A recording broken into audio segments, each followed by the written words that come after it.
Mana buni yangilik desa bo'ladi. Assalomu alaykum azizlar, Texnik xabar yangiliklari yana efirda.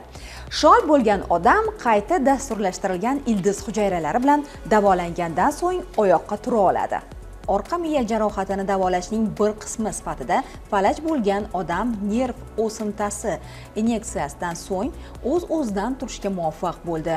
Yaponiyalik erkak butunlay falaj bo'lgan odamni davolash uchun qayta dasturlashtirilgan ildiz hujayralaridan foydalanilgan birinchi turdagi sinovning 4 ta ishtirokchisidan biri edi. Yana bir kishi davolanishdan keyin qo'l-oyoqlarini harakatga keltirishi mumkin, ammo qolgan ikkitasida sezilarli yaxshilanish kuzatilmadi. Ana endi tadqiqotchilar o'z natijalarini e'lon qilishni, kelajakda esa startaplarda sinovlarni o'tkazishni rejalashtirganlar.